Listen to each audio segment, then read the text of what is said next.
Constitution यानी कि भारत का संविधान। सभी जानते हैं कि भारत दुनिया का सबसे बड़ा लोकतंत्र है, लेकिन इसके साथ ही इसके पास दुनिया का सबसे बड़ा लिखित संविधान भी है। भारत का संविधान सिर्फ एक लिखित दस्तावेज नहीं है, बल्कि एक भारतीय नागरिक की पहचान है। हर साल 26 जनवरी को हम सभी देशवासी अपनी इसी पहचान को गणतंत्र दिवस यानी कि रिपब्लिक डे के रूप में मनाते हैं। 1950 में इसी दिन भारत का संविधान पूरे देश पर लागू किया गया था। लेकिन दुनिया के सबसे बड़े संविधान की रचना करना कोई आसान काम नहीं था।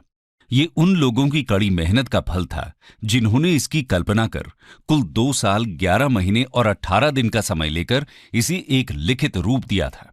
भारत के संविधान के निर्माण के पीछे मौजूद कहानी को भारत के इतिहास में एक उल्लेखनीय स्थान प्राप्त है। दोस्तों, 74th रिपब्लिक डे के अवसर पर आज की इस चर्चा में हम आपके साथ भारतीय संविधान के निर्माण और इसमें शामिल लोगों, कार्यों और घटनाओं को साझा करेंगे। तो आइए देखते हैं इतिहास के पन्नों से भारतीय संविधान के बनने की कहानी। Moving towards constituent assembly. दोस्तों, संविधान सभा का गठन 1946 में हुआ था, लेकिन डेमोक्रेटिक इंस्टीट्यूशंस और अधिकारों के विकास की प्रक्रिया संविधान सभा के बनने से बहुत पहले ही शुरू हो चुकी थी। 1858 से ही विभिन्न अधिनियमों के माध्यम से ब्रिटिश इंडिया में संविधान के तत्वों को लागू करने का प्रयास ब्रिटिश शासकों द्वारा किया गया था। इनमें से पहला अधिनियम गवर्नमेंट ऑफ इंडिया एक्ट 1858 था। इसके बाद ब्रिटिश द्वारा Indian council acts 1861, 1892, 1909, government of India act 1919 प्रस्तुत किया गया। हालांकि इनमें भारतीयों की कोई भूमिका नहीं थी और उन्हें शामिल नहीं किया गया था। दरअसल कॉलोनियल काल के दौरान पेश किए गए ये सभी एक्ट्स केवल कॉलोनियल इंटरेस्ट की तरफ रुझान रखते थे और उनका भारत के अहम उद्देश्यों को पूरा करने का कोई इरादा नहीं दिख रहा था। भारतीयों द्वारा संविधान तैयार करने का पहला प्रयास मोतीलाल नेहरू के नेतृत्व में 1928 में किया गया था। इस ड्राफ्ट को हम नेहरू रिपोर्ट या स्वराज संविधान के रूप में जानते हैं। दोस्तों, सन 1934 में संविधान सभा यानी कि कॉन्स्टिट्यूएंट असेंबली के गठन का विचार पहली बार एम.एन. रॉय द्वारा प्रस्तुत किया गया था। एम.एन. रॉय भारत में कम्युनिस्ट मूवमेंट के संस्थापक और रेडिकल डेमोक्रेटिज्म के समर्थक थे। इसके बाद 1935 में औपचारिक तौर पर इंडियन नेशनल कांग्रेस यानी आईएनसी द्वारा भारत के संविधान की रचना के लिए एक कॉन्स्टिट्यूएंट असेंबली के गठन करने की मांग रखी गई। इसी बीच ब्रिटिश सरकार ने गवर्नमेंट ऑफ इंडिया एक्ट 1935 को पेश किया और इसने भी भारतीयों को निराश ही किया। हालांकि 1935 का ये अधिनियम अंत में जाकर भारतीय संविधान का एक महत्वपूर्ण सोर्स बना। इसके बाद 1938 में पंडित जवाहरलाल नेहरू ने आईएनसी की ओर से घोषित किया कि स्वतंत्र भारत का संविधान एडल्ट सफरेज के आधार पर चुनी गई संविधान सभा द्वारा बिना किसी बाहरी हस्तक्षेप के बनाया जाना चाहिए। शुरुआत में कॉलोनियल अधिकारियों ने संविधान के निर्माण की मांग का विरोध किया, लेकिन द्वितीय विश्व युद्ध के प्रकोप और ब्रिटेन में नई सरकार के गठन के साथ परिस्थितियां बदली और अंततः ब्रिटिश सरकार द्वारा इस मांग को 1940 में स्वीकार किया गया। आइए देखते हैं कब और कैसे कॉन्स्टिट्यूएंट असेंबली का गठन संभव हो पाया। Formation and structure of constituent assembly. 8 अगस्त 1940 को भारत के तत्कालीन वाइसरॉय लॉर्ड लिनलिथगो ने ब्रिटिश पार्लियामेंट की ओर से ऑगस्ट ऑफर नामक एक प्रस्ताव पारित किया। इस प्रस्ताव में ब्रिटिश सरकार द्वारा वादा किया गया था कि द्वितीय विश्व युद्ध की समाप्ति के बाद भारत के कॉन्स्टिट्यूशनल फ्यूचर का निर्धारण करने के लिए एक कॉन्स्टिट्यूएंट असेंबली की स्थापना की जाएगी। और इसी क्रम में 1942 में ब्रिटिश सरकार ने अपने कैबिनेट सदस्य सर स्टैफर्ड क्रिप्स के नेतृत्व में क्रिप्स मिशन को भारत भेजा। हालांकि इंडियन नेशनल कांग्रेस और मुस्लिम लीग दोनों के द्वारा इस मिशन के प्रस्तावों को स्वीकार नहीं किया गया।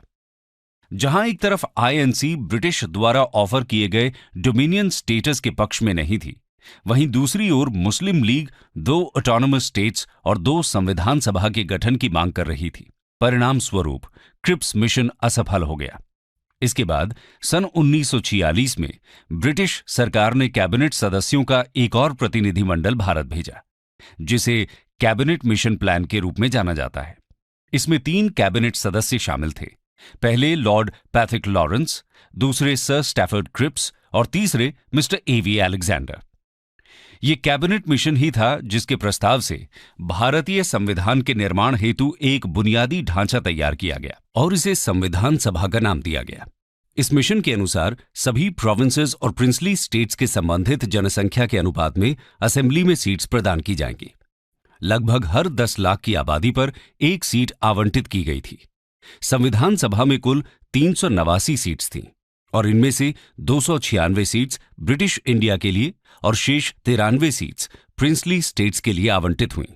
कंस्टिट्यूएंट असेंबली के लिए साल 1946 के जुलाई अगस्त महीने के दौरान ब्रिटिश सरकार की 296 सीट्स के लिए चुनाव कराए गए। इन सीट्स में आईएनसी ने कुल 208 सीट्स पर जीत हासिल की, वहीं मुस्लिम लीग ने 73 सीट्स हासिल की और बाकी की बची 15 सीट्स इंडिपेंडेंट उम्मीदवारों को मिली। हालांकि संविधान सभा के सदस्य सीधे भारतीय लोगों द्वारा नहीं चुने गए थे, लेकिन रिस्ट्रिक्टेड एडल्ट फ्रेंचाइज के माध्यम से चुने जाने के बावजूद संविधान सभा में समाज के सभी वर्गों के प्रतिनिधि शामिल थे, जैसे कि Hindu, Muslim, Sikh, Parsi, Anglo Indians, Christians, एससीज एंड एसटीज, बैकवर्ड क्लासेस और इन सभी वर्गों से संबंधित कुल 15 महिलाएं भी शामिल थीं।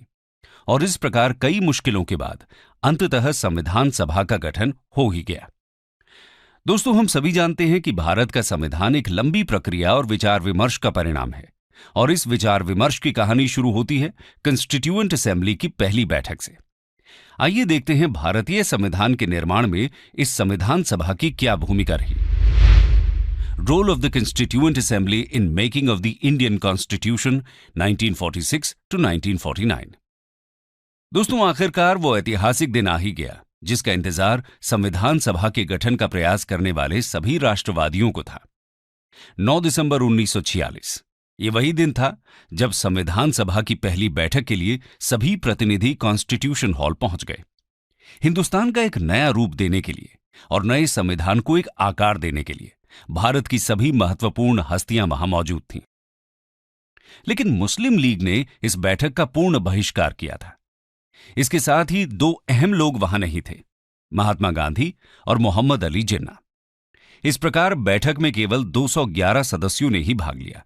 फ्रांस की एक परंपरा को फॉलो करते हुए सभा के सबसे बुजुर्ग सदस्य डॉक्टर सच्चिदानंद सिन्हा को सभा का टेम्पररी प्रेसिडेंट नियुक्त किया गया। बाद में 11 दिसंबर 1946 को चुनाव प्रक्रिया के तहत डॉक्टर राजेंद्र प्रसाद को असेंबली का प्रेसिडेंट और एच.सी. मुखर्जी को वाइस प्रेसिडेंट नियुक्त किया गया। इसके साथ ही सर बी.एन. राव को असेंबली का कॉन्स्टिट्यूशनल एडवाइजर नियुक्त किया गया। दोस्तों, अभी सभी सदस्य नए संविधान सभा के नियमों में ढल ही रहे थे कि 13 दिसंबर 1946 को पंडित जवाहरलाल नेहरू ने सभा में एक ऐसा प्रस्ताव पेश किया जो हमारे संविधान की नींव बनने वाला था। इस प्रस्ताव को हम ऑब्जेक्टिव्स रेजोल्यूशन के नाम से जानते हैं। दरअसल ये ऑब्जेक्टिव्स रेजोल्यूशन स्वतंत्र भारत के लिए वो विजन था जिसने कॉन्स्टिट्यूशनल स्ट्रक्चर के फंडामेंटल्स और फिलॉसफी को निर्धारित किया। ये रेजोल्यूशन था संविधान के लक्ष्य और उद्देश्यों के बारे में। सभा में इसका विवरण देते हुए नेहरू जी ने बोला, हमारा भारत एक फुली सॉवरेन रिपब्लिक होगा। ये अपना संविधान स्वयं घोषित करेगा। भारतीय संघ के रूप में हमारे देश में ऐसे क्षेत्र शामिल किए जाएंगे जो उस समय ब्रिटिश सरकार के अधीन थे। इसके साथ ही प्रिंसली स्टेट्स और वैसे क्षेत्र भी शामिल हो सकते हैं जो सॉवरेन इंडिया के साथ जुड़ना चाहते हैं। भारतीय नागरिकों को आर्थिक, राजनैतिक, सामाजिक अवसर और कानून के समक्ष समानता के साथ साथ विचार की अभिव्यक्ति, भ्रमण, संगठन बनाना, धार्मिक विश्वास इत्यादि सभी प्रकार की स्वतंत्रता प्रदान की जाएगी। इसके साथ ही भारत में बैकवर्ड कास्ट्स और ट्राइब्स, माइनॉरिटीज इत्यादि समूह के लोगों को समुचित सुरक्षा प्रदान की जाएगी। इसके अलावा नेहरू जी ने घोषणा की कि सॉवरेन भारत की सभी पावर और अथॉरिटी का अंतिम स्रोत केवल भारत की जनता होगी। इस ऑब्जेक्टिव रेजोल्यूशन को सभा के सभी सदस्यों द्वारा 22 जनवरी 1947 को एक मत से स्वीकार कर लिया गया। इस रेजोल्यूशन ने बाद में संविधान निर्माण में महत्वपूर्ण भूमिका निभाई। इसी रेजोल्यूशन के मॉडिफाइड वर्जन को वर्तमान संविधान के प्रीएम्बल यानी कि उद्देशिका के रूप में जाना जाता है। संविधान बनाने का काम शुरू होने के कुछ समय बाद ही ब्रिटेन में सरकार बदल गई। नई सरकार के प्राइम मिनिस्टर क्लेमेंट एटली ने 20 फरवरी 1947 को ब्रिटिश पार्लियामेंट के हाउस ऑफ कॉमन्स में यह घोषणा की कि ब्रिटिश अब इंडियन पॉलिटिशियंस को पावर ट्रांसफर करेंगे और इंडिया को छोड़कर चले जाएंगे। इसके बाद 3 जून 1947 को इंडिया के नए वाइसरॉय लॉर्ड माउंटबैटन ने एक प्रस्ताव पेश किया। इसे माउंटबैटन प्लान के रूप में जाना जाता है। इस प्रस्ताव में ब्रिटिश सरकार ने इंडिया के पार्टीशन को एक्सेप्ट करते हुए भारत और पाकिस्तान 2 देश बनाने पर सहमति व्यक्त की थी। इसके बाद जुलाई 1947 में ब्रिटिश पार्लियामेंट में इंडिपेंडेंस ऑफ इंडिया एक्ट 1947 पारित किया गया और इसी एक्ट की वजह से संविधान सभा अब फुली सॉवरेन बॉडी बन गई थी। इसका मतलब यह था कि यह सभा अब पूरी तरह से आजाद थी कि वो जैसा संविधान बनाना चाहे बना सकती है।